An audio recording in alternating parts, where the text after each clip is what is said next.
or I should say, what do they say? They say Nangadef and Mangifi. I am half dressed because I am considering walking down to the beach. I don't know if I am going to go yet or if I'm not, but either way it goes, I'm going to be prepared. But it is Jamila, the goddess queen, and I am here in the Gambi. And I wanted to just answer the question about um, leaving from the United States. You know, do I regret not telling people? Do I regret not making an announcement? Just any of those things. So, and why I chose to leave without making an announcement to even some family members, I'm sure, and friends. So, if you've been following my journey, then you know that I have been life coaching and spiritually advising and guiding women since 2011. And one of the things that I have been very intentional about is being in a place of making things happen versus talking about the things that I'm planning on doing. I'm one of the very few people who live by the model practice over preaching, because even with me as a life coach, even with me as a spiritual advisor and as a teacher, I don't believe in teaching things that I've read in a book or that I've learned about theoretically, but I believe in teaching the things that I have experienced and practiced and found to be good working agents for me. I'm never gonna teach someone a method that I haven't used and found to be successful in my own life. So that's one of the big things that sits at the foundation of who I am. And so in my decision to leave America, there were a lot of things that were kind of driving it and moving it quickly. You know, one of the things that I want to point out is when Donald Trump got elected way back, uh, I said I was leaving at that time. I was like, if he gets elected, I'm gone. And I still chose to stay. I still chose to patty cake around. I was still playing around with the situation. But with that upcoming presidential election, I was like, I'm not even going to play with it. It doesn't matter who gets elected. I really don't want to be here anymore. And for me, with all of the protesting, with all of the abuse, with all the terroristic acts, terroristic threats against Black people as a whole, Black men in specific, it just started to feel less and less like home. Just to be honest, even the other day, somebody was asking me, you know, are you going to come back home? And I was like, I don't really have a home there. There's no place that feels like home. I was like, if I had to come back to the U.S., where would I even want to live? Because I don't want to be where I was, which is in Atlanta.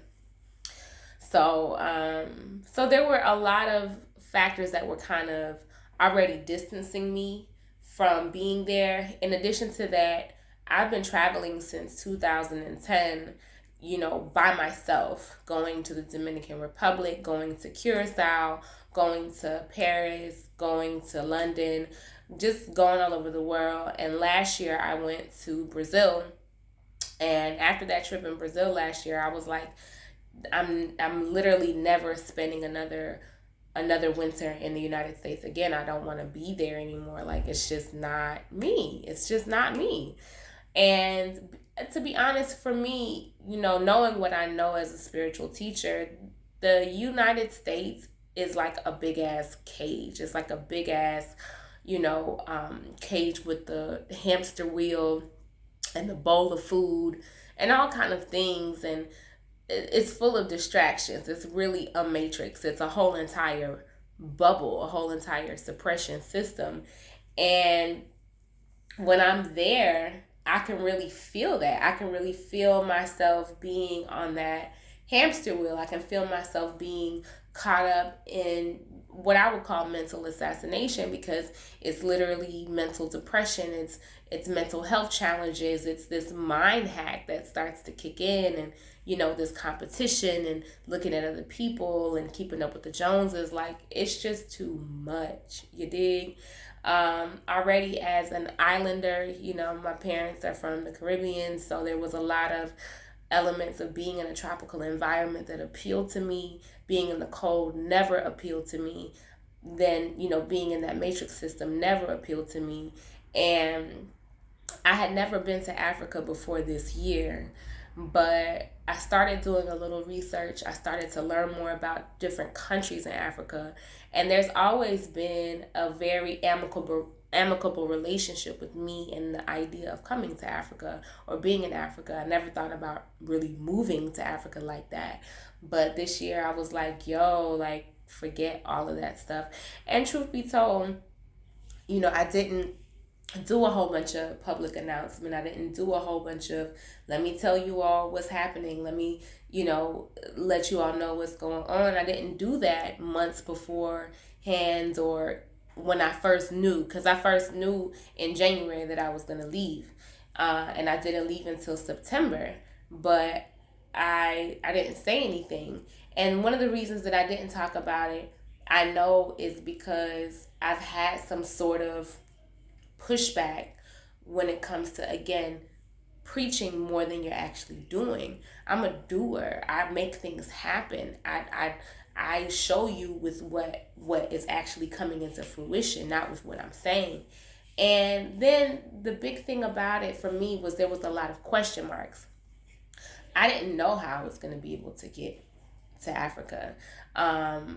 We're in the middle of a pandemic still.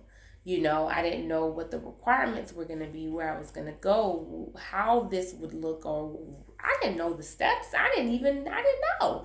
I just knew what I had been told to do and where I had been told to go. So, and that's a big part of manifestation, knowing that you're not going to have the answers and being comfortable and being okay with that. Saying like, okay, yeah, I'm not going to have these answers, but I'm still going to go ahead and claim what I'm claiming anyways. That's a big part of it. So I didn't have all the answers, Sway. I didn't have all the steps. I didn't have all of that, but I just knew what I was supposed to be doing. And so I had to do that. That was annoying me on video. So I didn't know, and that was one big thing. That was one reason that I didn't talk to people about it, because I knew that my family members or even my friends were going to be asking questions about the pandemic. Is it safe? Where are you going to be able to go? Are you going to have a COVID test and blah, blah, blah. And I didn't know. The other thing about it was I really wanted to be able to move in stealth mode, because I felt very, I felt a little trepidation about talking to people about moving to Africa anyways. Like, most of the people that I interact with are of African descent. They're African American, they're of the diaspora, their parents are Black. These are most of the women that I talk to, most of the men that I talk to, etc. This is my community. But there's still a lot of fear and hesitancy, and I don't know when it comes to Africa. There's still a lot of jokes. There's still a lot of curiosity or confusion around Africa. So I didn't want to stir up other people's fears, because that's what happens a lot of times when you're thinking that if I tell somebody this and they respond a particular way, that they're actually coming for you. What they're doing is just exposing themselves. When they're coming to you with, oh, I don't know if that's safe, and I don't know if you're going to be able to do that, and blah, blah, blah, blah, blah. Really what they're doing is exposing themselves. They're exposing their own fears, their own hesitancies, just the things that limit them. And so I didn't want to get tangled up into any energy that was going to activate or even trigger any kind of anger within me, any type of resentment within me, any of that. So I didn't talk to anybody about my move, but really maybe 5 people. including like my sister, of course, my mother. My own brother didn't even know until a week before I left, maybe a few days before. I didn't really talk to people about my departure, even on my social media. I didn't really post anything on my social media. I made a video on YouTube, but I don't really have a lot of subscribers on YouTube. Y'all are it. But I didn't really share a whole lot of that information because I just didn't it didn't align with who I am. It didn't align with my mission. It didn't align with what I had going on. So I made that decision for me. It doesn't mean I think you should make that decision for you. But it was a decision that really helped to make things smooth for me. It helped to make things extremely smooth for me.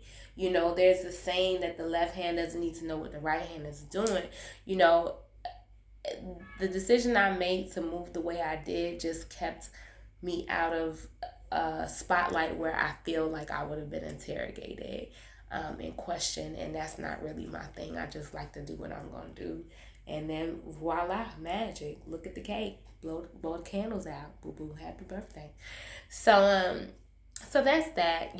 Should you tell your family that you're leaving? Should you do a big announcement? It's up to you. That's your decision. I can only speak to me and why I chose to do what I did. And I hope that helps you. I hope that gives you some factors to consider, just some things to roll through your head while you're making the moves that you're making, whatever they may be. Even if it's not to move to Africa, but even if it's to come to Africa for a visit.